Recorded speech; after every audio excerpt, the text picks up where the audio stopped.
সুপ্রভাত ছাত্রীরা, তোমরা সবাই ভালো আছো তো? এই কোভিড সিচুয়েশনে পরিস্থিতিগুলো সত্যি খুব খারাপ। তোমরা অবশ্যই সচেতনভাবে সমস্ত কিছু কোভিড সিচুয়েশনে যা যা করণীয় অবশ্যই করবে।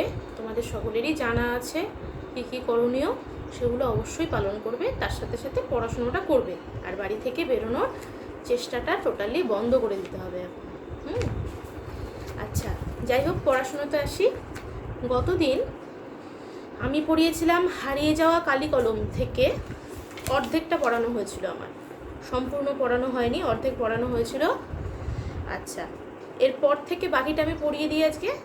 আর তোমরা গতদিনের পড়াটা পড়েছো নিশ্চয়ই, বাড়িতে কোনো অসুবিধা হয়নি আশা করি।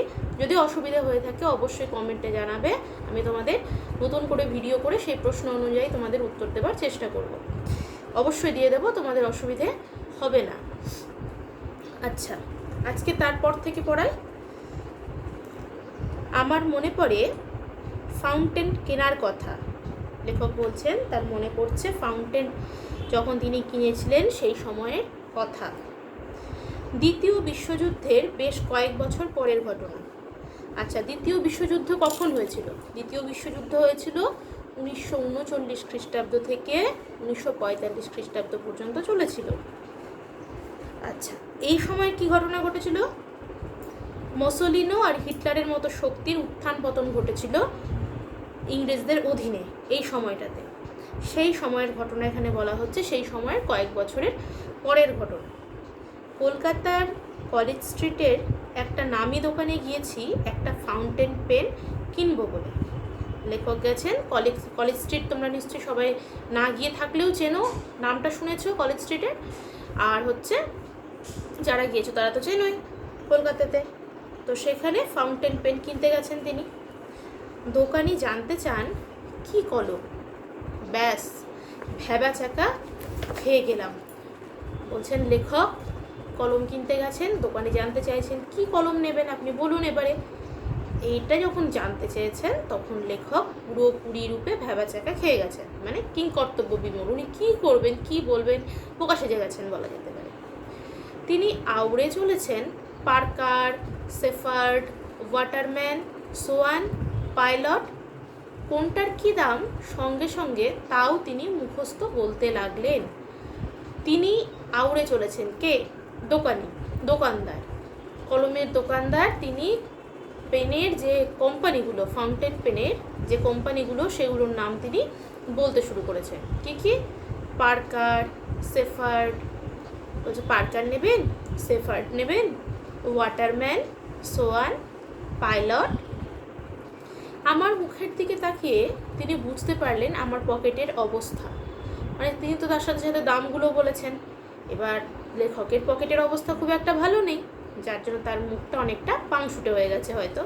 তার জন্য তিনি দোকানদার বুঝতে পেরেছেন মুখ দেখেই যে ইনি এত বেশি দাম দিয়ে নিতে পারবেন না। তবে হ্যাঁ, সস্তার একটা পাইলট নিয়ে যাও। তখন বলছে যে এই যে সস্তার এই পাইলট পেনটা, এটা নিয়ে যাও, জাপানি কলম কিন্তু দারুণ। বলেই মুখ থেকে খাপটা সরিয়ে ধা করে কলমটা ছুঁড়ে দিলেন টেবিলের এক পাশে দাঁড় করানো একটা কার্ডবোর্ডের ওপর। কলমের মুখটা খুলে দিলেন, খুলে দেওয়ার পরে সেটাকে ছুঁড়ে মারলেন একটা দাঁড় করানো কার্ডবোর্ডের ওপর। সার্কাসে খেলোয়াড় যেমন একজন জ্যান্ত মানুষকে বোর্ডের গায়ে দাঁড় করিয়ে ধারালো ছুরি দিয়ে ছুঁড়ে দেয় তার দিকে, ভঙ্গিটি ঠিক সেরকম। বলছে যেভাবে সার্কাসে একজনকে দাঁড় করিয়ে যেভাবে ধারালো ছুরি ছুঁড়ে দেওয়া হয় সেরকমই ভঙ্গিতে তিনি ছুঁড়ে মারলেন। আচ্ছা, সার্কাসের খেলায় লোকটি শেষ পর্যন্ত অক্ষত থাকে। সার্কাসের খেলায় কি হয়, সেই লোক যে লোকটাকে দাঁড় করিয়ে তার দিকে ছুরি ছোড়া হয় তাকে তো নিশ্চয়ই মানে মেরে ফেলা হয় না, সে তো অক্ষতই থাকে। ঠিক কলমটিও যেন সেভাবে অক্ষত থেকে গেল, সেটাই বলছেন। দেখো, আমাকে অবাক করে তিনি কলমটি বোর্ড থেকে খুলে নিয়ে দেখালেন, এই দেখো নিব ঠিক আছে। বলছে ছুঁড়ে নিয়ে দেখালেন যে এই দেখো নিব ঠিক আছে। এরকমভাবে ছুঁড়ে মারলাম, তারপরেও কিন্তু নিবের কিছু হয়নি। 2-1 ছত্র লিখে দেখিয়ে দিলেন কেমন লেখা হয়, সেটা লিখে দেখালেন। আমি সেদিন সেই জাদু পাইলট নিয়ে ঘরে ফিরেছিলাম। জাদু পাইলট মানে যে ছুঁড়ে দেওয়ার পরেও তার নিব অক্ষত রয়েছে, জাদু পাইলট। আচ্ছা, ঘরে ফিরেছিলাম। পরে নামি দামি আরও নানা নামের নানা জাতের ফাউন্টেন পেন হাতে এসেছে। ওই তারপরে অনেক নামি দামি পেন হাতে এসেছে, কিন্তু অনেক দিন পর্যন্ত বাঁচিয়ে রেখেছিলাম সেই জাপানি পাইলটকে। দীর্ঘদিন পর্যন্ত লেখক বাঁচিয়ে রেখেছিলেন সেই জাপানি যে তার যে প্রথম কলম পাইলট, সেটাকে তিনি অনেক দিন পর্যন্ত বাঁচিয়ে রেখেছিলেন, প্রথম ফাউন্টেন পেন তার, সেই জন্য। আচ্ছা, ফাউন্টেন পেনের এক বিপদ তা লেখককে নেশাগ্রস্ত করে। যে ফাউন্টেন পেন লিখতে এতটাই ভালো লাগে যে লেখক যেন নেশাগ্রস্ত হয়ে যায় লিখতে লিখতে। আচ্ছা, অবশ্য যদি পয়সাওয়ালা লেখক হন, বলছে যদি বড়লোক হন, যার পকেটে প্রচুর টাকা, সেই লেখক বেশি নেশাগ্রস্ত হন। বিখ্যাত লেখক শৈলজানন্দ একবার আমাকে দেখিয়েছিলেন তার ফাউন্টেন সংগ্রহ। বলছে যে বিখ্যাত লেখক শৈলজানন্দ, কল্লোল যুগের লেখক, তার কথা বলছে এখানে, যে তিনি আমাকে দেখিয়েছিলেন তার ফাউন্টেন সংগ্রহ, মানে তার কাছে কতগুলো ফাউন্টেন পেন রয়েছে সেটা দেখিয়েছিলেন। ডজন দুয়েক তো হবেই, 2 ডজন মতো তো হবেই। আচ্ছা, পার্কার কল্লোল যুগের পার্কারই ছিল বেশ কয়েক রকমের। বলছে তার কাছে পার্কার কলমই ছিল অনেক রকমের।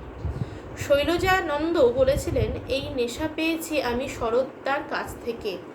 বলছে এই যে ফাউন্টেন পেন সংগ্রহের যে নেশা, সেই নেশা আমি পেয়েছি শরৎদার কাছ থেকে, মানে শরৎচন্দ্র চট্টোপাধ্যায়ের কাছ থেকে। হ্যাঁ, শরৎচন্দ্র চট্টোপাধ্যায়, তারও ছিল ফাউন্টেন পেনের নেশা। তার ছিল, শরৎচন্দ্র চট্টোপাধ্যায়েরও কি ছিল, এই ফাউন্টেন পেনের নেশা ছিল। আদিতে ফাউন্টেন পেনের নাম ছিল রিজার্ভার পেন, মানে আগে এই ফাউন্টেন পেনের আগে কি নাম ছিল, রিজার্ভার পেন। ওয়াটারম্যান তাকেই অনেক উন্নত করে তৈরি করেছিলেন ফাউন্টেন পেন। ওয়াটারম্যান কী করলো, এই রিজার্ভার পেনকেই আরও বেশি উন্নত করে তৈরি করলেন, মানে বলা যেতে পারে ইংরেজিতে বললে মডিফাই করলেন, করে তৈরি করলেন কি ফাউন্টেন পেন, আমাদের ঝর্ণা কলম। গায়ের ছেলে আমি অবশ্য ফাউন্টেন পেন হাতে তুলে নিয়েছি অনেক পরে। বলছে আমি যেহেতু গ্রামের ছেলে, তার জন্য এই ফাউন্টেন পেন হাতে তুলে নিয়েছি অনেক পরে। আমি ছিলাম কালি কলমের ভক্ত। বলছে কালির মধ্যে যে ডুবিয়ে ডুবিয়ে কলম দিয়ে ডুবিয়ে যে লেখা হয়, সেটা আমি বেশি পছন্দ করতাম, অর্থাৎ দোয়াত আর নিবের কলম। বোঝা গেল? আচ্ছা, বাঁশের বা কঞ্চির কলমকে ছুটি দেই শহরে হাই স্কুলে ভর্তির পর। যে বাঁশের আর কঞ্চির কলম, যেটা এর আগে উনি ছোটোবেলা বানাতেন, যে সেটা ব্যবহার ছেড়ে দেন কখন, যখন তিনি শহরে হাই স্কুলে ভর্তি হন। কালি বানানোও বন্ধ তখন আর কালি বানাই না। আচ্ছা, কাঁচের দোয়াতে আমরা কালি বানাতাম কালি ট্যাবলেট বা বড়ি গুলি দিয়ে। যে কাঁচের দোয়াতে আমরা কালি বানাতাম কি দিয়ে, কালি ট্যাবলেট, কালি তৈরি করার জন্য এক রকমের ট্যাবলেট পাওয়া যেত, বা বড়িগুলি দিয়ে। লাল নীল 2 রকম বড়ি পাওয়া যেত, 2 রকম কালারের পাওয়া যেত, কি লাল রঙের আর নীল রঙের। অবশ্য তৈরি কালিও পাওয়া যেত দোয়াতে বা বোতলে, মানে যে ট্যাবলেটগুলো যে কালি বানানো, সেটা ছাড়াও তৈরি করা একদম রেডিমেড, ওটাকে গুলতে হবে না, কিছু করতে হবে না, সেই ধরনের কালিও পাওয়া যেত। তাদের পাহাড়ি সব নাম, তাদের বিভিন্ন রকমের নাম, কাজল কালি, সুলেখা ইত্যাদি, মানে সেই কালিগুলোর নামগুলো বলছে, বিভিন্ন কোম্পানির পাওয়া যেত সেটাই বলছে। বিদেশি কালিও পাওয়া যেত, তবে তা প্রধানত ফাউন্টেন পেনের জন্য। বলছে সেগুলো বিদেশি কালি যেগুলো পাওয়া যেত, সেগুলো সব ফাউন্টেন পেনের জন্য। নিব এবং হ্যান্ডেলও ছিল রকমারি, মানে সেই যে বিদেশি যে ফাউন্টেন পেনগুলো যেগুলো ছিল, সেগুলো নিব বিভিন্ন রকমের ছিল, আর হ্যান্ডেল যেটা, সেটাও বিভিন্ন রকমের ছিল। সুচালো মুখের নিবের মতো ছিল চওড়া মুখের নিব, মানে সুচালো মুখ নিব যে, তার ছাড়াও আরেক রকমের ছিল, সেটা চওড়া মুখের নিব। যার যেমনটি চায়, মানে যার যেরকম পছন্দ সেরকম নিব ছিল। হ্যাঁ, বিদেশে উন্নত ধরনেরও নিব বের হয়েছিল এক সময়। বলছে বিদেশে আরও বেশি ভালো কোয়ালিটির নিব তৈরি হয়েছিল, সেসব গরুর শিং নয়তো কচ্ছপের খোল কেটে তৈরি। বলছে সেগুলো কী দিয়ে তৈরি, গরুর শিং দিয়ে তৈরি, না হলে কচ্ছপের খোল কেটে তৈরি, খুবই টেকসই। আচ্ছা, মানে টেকসই মানে বহুদিন পর্যন্ত টিকে থাকে, ভালো। পালকের কলম তাড়াতাড়ি ভোঁতা হয়ে যায়, তাই এই ব্যবস্থা। পালকের যে কলম সেটা বেশি দিন ভালো থাকে না, তাই এই ব্যবস্থা। সেই ব্যবস্থাটা কি? গরুর শিং বা কচ্ছপের খোল কেটে তৈরি করা। কখনো বা শিঙের নিবের মুখে বসানো হতো হিরে। বলছে যে শিঙের যে নিব হতো সেটার মুখে কখনো বসানো হতো হিরে। ফাউন্টেন পেনের প্ল্যাটিনাম, সোনা এসব দিয়ে মুড়ে তাকে আরও দামি, আরও পোক্ত করা হতো। বলছে ফাউন্টেন পেনকে কী করা হতো? সোনা দিয়ে, প্ল্যাটিনাম দিয়ে মুড়ে সেটাকে আরও বেশি দামি করে তোলা হতো, আরও বেশি পোক্ত মানে টেকসই করা হতো। এসব করে রকমারি চেহারার সস্তা দামি ফাউন্টেন পেন বাজারে ছেড়ে ক্রমে হটিয়ে দেওয়া হলো দোয়াত আর কলমকে। বলছে এইসব রকমারি চেহারার সস্তা দামি মানে চেহারার যে সস্তা যে কলম, সেগুলো দামি ফাউন্টেন পেন বাজারে ছেড়ে ক্রমে হটিয়ে দেওয়া হলো দোয়াত আর কলমকে ক্রমে সরিয়ে দেওয়া হলো এই সমস্ত কলমের মাধ্যমে।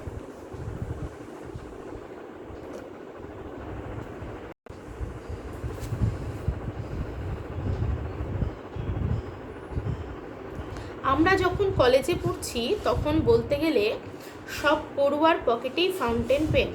এটা বোঝাই গেল লেখক যখন কলেজে পড়ছেন তখন সকলের পকেটে ফাউন্টেন পেন। কঞ্চির কলম, খাগের কলম, পালকের কলম সব উধাও। সেই সঙ্গে শিক্ষিত ঘরে কিংবা অফিসে আদালতে টেবিল থেকে উধাও জোড়া দোয়াত কলম, সেগুলো সাজিয়ে রাখার আসবাব, কালির আধার, ব্লটিং পেপার সব।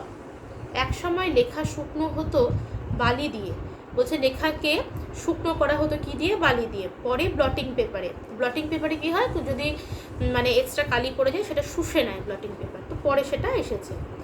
সব মিলিয়ে লেখালেখি রীতিমতো ছোটোখাটো একটা অনুষ্ঠান। বোঝা গেল দোয়াত যে কত রকম হতে পারে না দেখলে বিশ্বাস করা শক্ত। কাচের, কাঠ গ্লাসের, পার্সেলিনের, শ্বেত পাথরের, জেডের, পিতলের, ব্রোঞ্জের, ভেড়ার শিঙের, এমনকি সোনারও। গ্রামে কেউ দু একটা পাস দিলে বুড়ো বুড়িরা আশীর্বাদ করতেন। পাস দিলে মানে কোনো পরীক্ষায় যদি পাস টাস করতো তাহলে বুড়ো বুড়িরা আশীর্বাদ করে কি বলতেন? বেঁচে থাকো বাছা, তোমার সোনার দোয়াত কলম হোক, তোমার সোনার দোয়াত কলম হোক, মানে পড়াশুনো করে তুমি ধনী হও আর তুমি যাতে সোনার দোয়াতে যাতে লিখতে পারো। সোনার দোয়াত কলম যে সত্যি হতো তা জেনেছিলাম শুভ ঠাকুরের বিখ্যাত দোয়াত সংগ্রহ দেখতে গিয়ে। বলছে যে সত্যি সত্যি যে সোনার দোয়াত হয় সেই জিনিসটা আমি জানতে পেরেছিলাম শুভ ঠাকুরের মানে দোয়াতের সংগ্রহ দেখতে গিয়ে, তার কালেকশন সেটা দেখতে গিয়ে তিনি বুঝেছিলেন। শুভ ঠাকুরকে রবীন্দ্রনাথ ঠাকুরের সেজদা, হেমেন্দ্রনাথ ঠাকুর, তার পুত্র ঋতেন্দ্রনাথ ঠাকুরের সন্তান হচ্ছে শুভগেন্দ্রনাথ ঠাকুর। সেই শুভগেন্দ্রনাথ ঠাকুর হচ্ছে এখানে শুভ ঠাকুর। সাহিত্য এবং ইতিহাসের নানা চরিত্র পর্যন্ত যোগ করা ছিল কোনো কোনো দোয়াতে, মানে সেই সমস্ত ছবিগুলো ছিল। অবাক হয়ে সেদিন মনে মনে ভেবেছিলাম এইসব দোয়াতের কালি দিয়েই না শেক্সপিয়ার, দান্তে, মিল্টন, কালিদাস, ভবভূতি, কাশিরাম দাস, কৃত্তিবাস থেকে রবীন্দ্রনাথ, বঙ্কিমচন্দ্র, শরৎচন্দ্র সব অমর রচনা লিখে গেছেন। যে অবাক হয়ে তার মনে হয়েছিল এই ধরনের দোয়াত দিয়েই হয়তো যারা মহান মহান কবি, বিশ্বসেরা লেখক, তারা হয়তো এগুলো দিয়েই লিখে গেছেন। হায় কোথায় গেল সেসব দিন, এখন ফাউন্টেন পেন। বলছে কোথায় গেল সেই দিন, এখন ফাউন্টেন পেনের যুগ।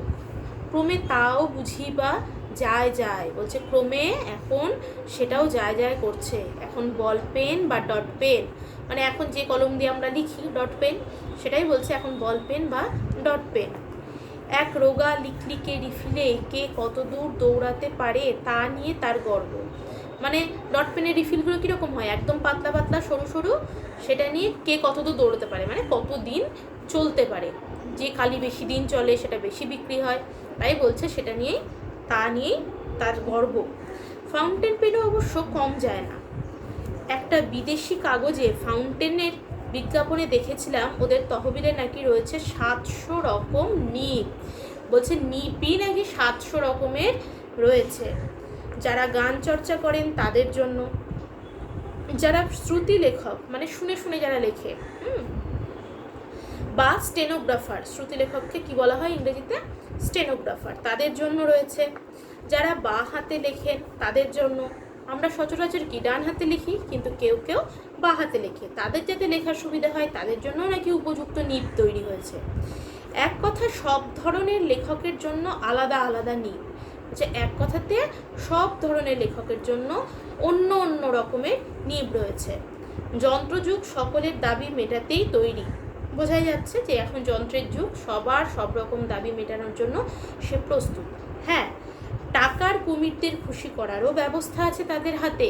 টাকার কুমির মানে যারা অর্থবান লোক, যাদের খরচ করতে যারা পছন্দ করে, তাদের ইচ্ছেটাকেও পূরণ করার জন্য তাদের ব্যবস্থা তাদের আছে, মানে দামি দামি কলম আছে।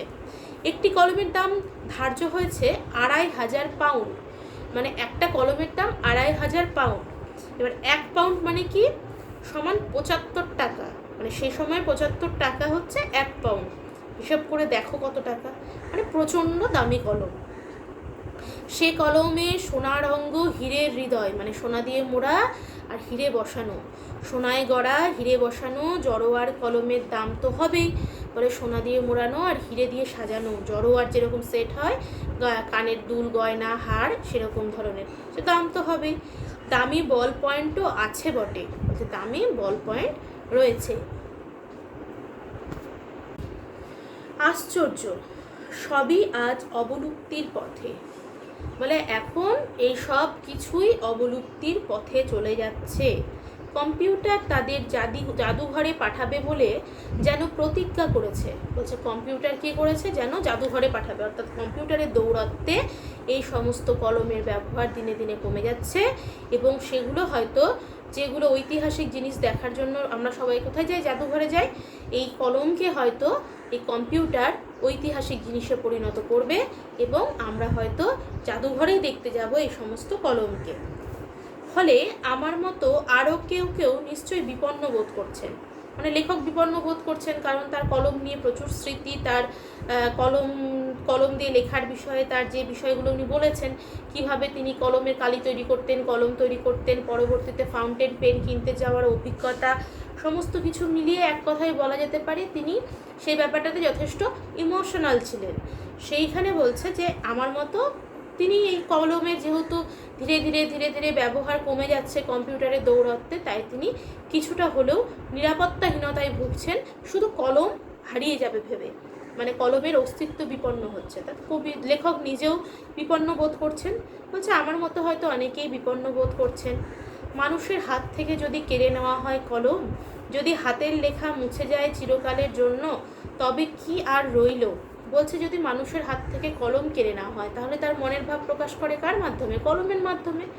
আচ্ছা, যদি চিরকাল মুছে যায়, যদি হাতের লেখা মুছে যায় চিরকালের জন্য, মানে কম্পিউটারে লিখতে গিয়ে হাতের লেখা তো আর দেখা যাচ্ছে না, তাই না? কম্পিউটারে টাইপ করা হচ্ছে, তাহলে কি রইল? বঙ্কিমচন্দ্র লিখেছিলেন লাঠি তোমার দিন ফুরাইয়াছে।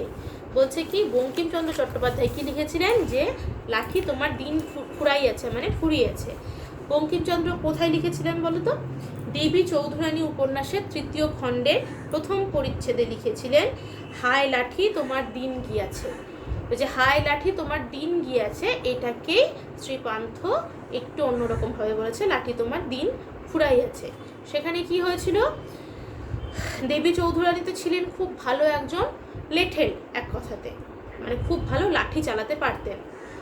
আচ্ছা, দেবী চৌধুরানীকে আক্রমণ করতে আসা হরবল্লভ ও লেফটেন্যান্ট ব্রেনানের সঙ্গে ছিল কি? ছিল 500 বন্দুকধারী প্রশিক্ষিত সেপাই। তাহলে লাঠি চালাতো চৌধুরানী, আর এদিকে বন্দুক নিয়ে লড়াই হচ্ছে, তাহলে কি এখন রণকৌশলের সেক্ষেত্রে কী হয়? পার্থক্য দেখা দিল, তাই না? তো সেইখানেই বলছে লাঠি তোমার দিন ফুরাইয়াছে, মানে লাঠি তোমার দিন গেছে, এখন বন্দুকের দিন, সেটাই বলা হচ্ছে। আচ্ছা, কলমের দিনও কি ফুরালো? বলছে কলমের দিনও কি ফুরিয়ে গেল লাঠির মতোই? হতে পারে, কিন্তু ইতিহাসে ঠাঁই কিন্তু তার পাকা, বলে ইতিহাসে কিন্তু সে স্থান পাবে। যারা ওস্তাদ কলমবাজ তাদের বলা হলো ক্যালিগ্রাফিস্ট বা লিপি কুশলী। বলছে যারা খুব ভালো মানে কলমবাজ বলতে কি, যারা খুব সুন্দর করে লিখতে পারে তাদের কথা বলছে, তাদেরকে বলা হয় ক্যালিগ্রাফিস্ট বা লিপি কুশলী। মুঘল দরবারে একদিন তাদের কত না খাতির, কত না সম্মান। বলছে মুঘলদের দরজায় তাদের কত না সম্মান ছিল।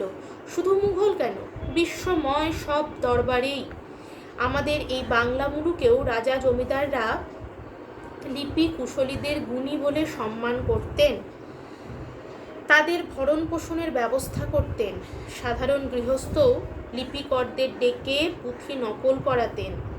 এখনও পুঁথি দেখলে চোখ জুড়িয়ে যায়। বলছে এখনও যদি দেখা হয় পুঁথি, সেগুলো দেখলে চোখ জুড়িয়ে যায়। সমানি সম, শীর্ষানি, ঘনানি, বিরলানি চ, সব অক্ষর সমান, প্রতিটি ছত্র সুশৃঙ্খল পরিচ্ছন্ন।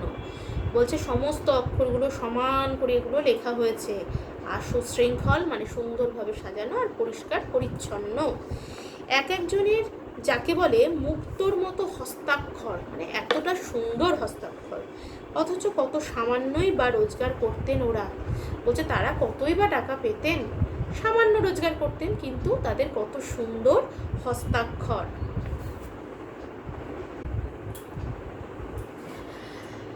আচ্ছা,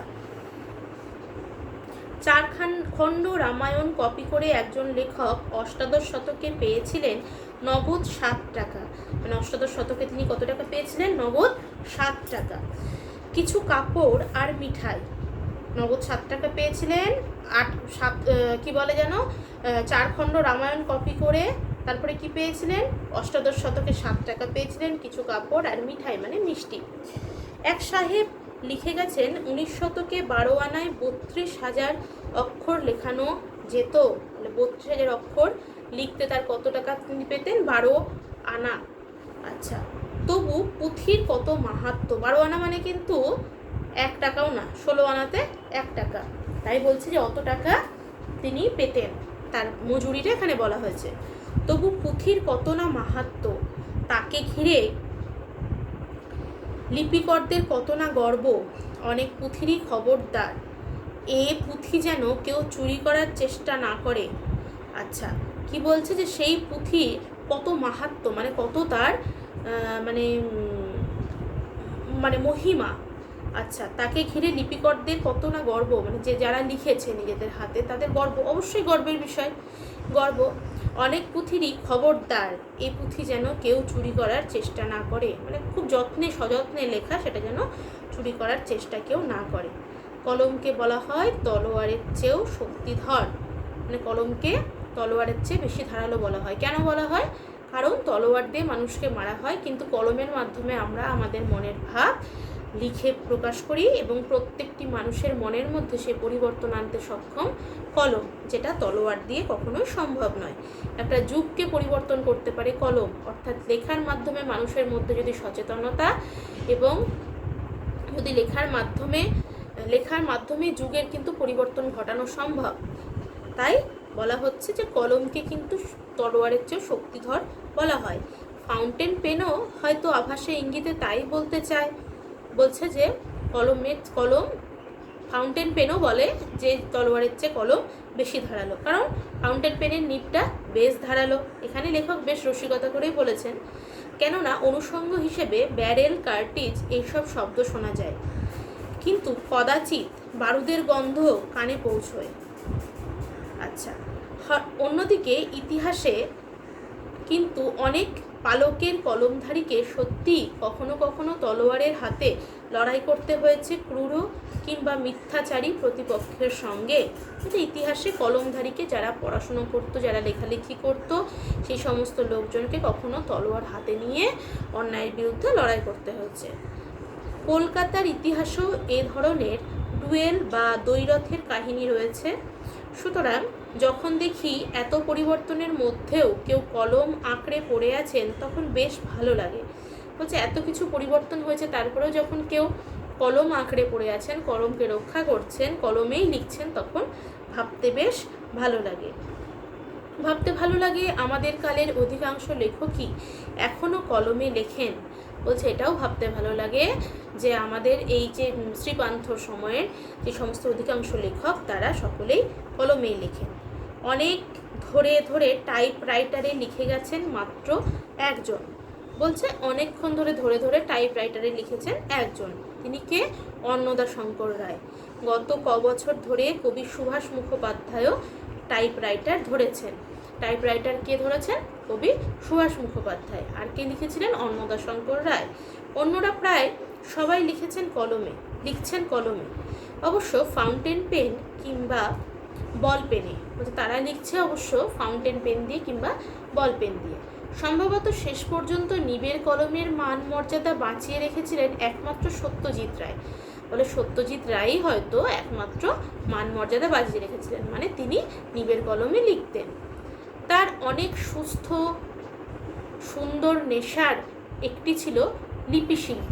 মানে তার একটা নেশা বলা যেতে পারে এই লিপি শিল্প। তার হাতের লেখার কুশলতার সঙ্গে অন্যান্য শিল্পকর্মের সম্পর্ক থাকা খুবই সম্ভব।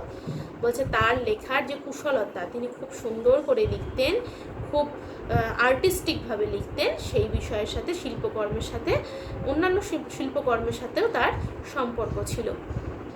কে না জানেন রবীন্দ্রনাথ বেশি বয়সে যে চিত্রশিল্পী হিসেবে বিশ্বময় সম্মানিত হয়েছিলেন, তার সূচনা কিন্তু হাতে লেখা পাণ্ডুলিপির পাতায়। বলছে যে সবাই জানে যে হাতে লেখা পাণ্ডুলিপির পাতাতে লেখকের এই যে তার চিত্রশিল্পী হিসেবে সম্মানিত হওয়ার বিষয়টি কিন্তু সেখানে রয়েছে।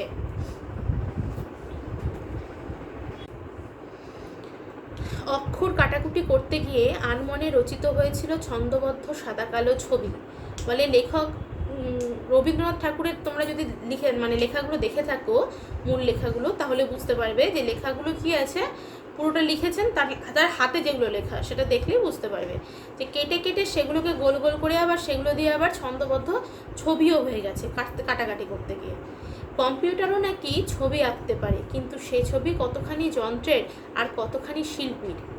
একদমই তাই। বলছে যে কম্পিউটার নাকি ছবি আঁকতে পারে, কম্পিউটারে ছবি আঁকা যায়, কিন্তু সেটা কতখানি শিল্পীর হাতে আঁকা আর কতখানি যন্ত্রের আঁকা ছবি আর শিল্পীর আঁকা ছবির মধ্যে তো পার্থক্য অবশ্যই আছে। শিল্পী মানে যে নিজের মনের ভাব প্রকাশ করতে তার অন্তরের যে অনুভূতি সেটা যেরকম ছবির মাধ্যমে ফুটে ওঠে, সেটা কখনোই শিল্পীর সেই মনের ভাব কখনোই কম্পিউটারের মাধ্যমে ফুটিয়ে তোলা সম্ভব না। আমি কালি খেকো কলমের ভক্ত বটে, কিন্তু তাই বলে ফাউন্টেন পেন বা বল পেনের সঙ্গে আমার কোনো বিবাদ নেই। বলছে আমি কালি খেকো কলমের ভক্ত, মানে কালি দিয়ে ডুবিয়ে লেখার ভক্ত বটে, কিন্তু ফাউন্টেন পেন বা বল পেনের সাথে তার কোনো বিবাদ নেই, মানে তার কোনো আপত্তি নেই সেই কলম দিয়ে লিখতে। কেননা ইতিমধ্যে বল পেনের কাছে আত্মসমর্পণ করে বসে আছি আমি। বলছে এর মধ্যেই আমি বল পেনে লেখালেখি শুরু করে দিয়েছি, আমি আত্মসমর্পণ করে বসে আছি এই বল পেনের কাছে। মনে মনে সেই ফরাসি কবির মতো বলছি, তুমি সবল আমি দুর্বল, তুমি সাহসী আমি ভীরু। তবু যদি আমাকে হত্যা করতে চাও, আচ্ছা তবে তাই হোক, ধরে নাও আমি মৃত। বলছে তুমি সবল, বলতে কাকে বলছে? বল পেনকে বলছে। তুমি সবল আমি দুর্বল, আমি তোমার এই যে মহিমাতে দুর্বল হয়ে পড়েছি। তুমি সাহসী আমি ভীরু, মানে তোমার প্রচুর সাহস রয়েছে আর আমি ভীরু। তবু যদি আমাকে হত্যা করতে চাও, আমাকে যদি মেরে ফেলতে চাও, আচ্ছা তবে তাই হোক, ধরে নাও আমি মৃত। তুমি যদি আমাকে হত্যা করতে চাও তাহলে তাই হোক, তুমি ধরে নাও যে আমি মৃত। হ্যাঁ, একবার অন্তত নিবের কলমকে দেখা গিয়েছে খুনির ভূমিকায়। বলছে নিবের কলমকে খুনির ভূমিকায় দেখা গিয়েছে।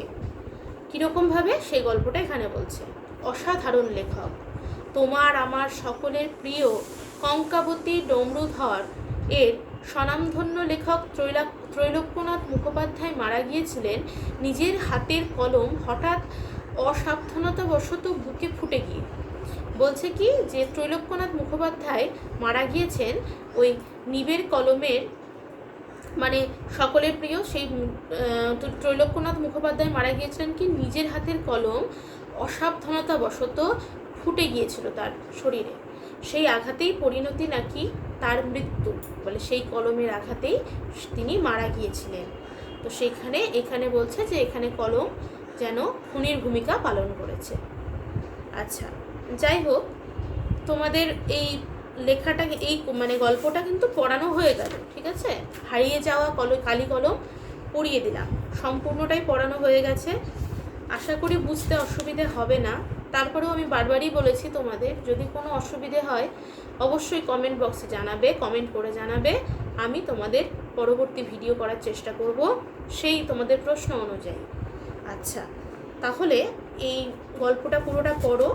এর পরদিন আমি এখানে কি ধরনের প্রশ্ন আসবে আর সেই প্রশ্নগুলো নিয়ে আলোচনা করব, কেমন? আজকে এতটাই থাকলো পড়ানো। ভালো করে পড়ো, পুরো গল্পটা পড়ানো ভালো করে বুঝে গেলে তবে প্রশ্নগুলো লিখতে আর কোনো অসুবিধা হবে না। ঠিক আছে, আজকের মতো এতটাই থাকুক। পরের দিন পরের ক্লাসে আবার আমাদের দেখা হবে। টাটা।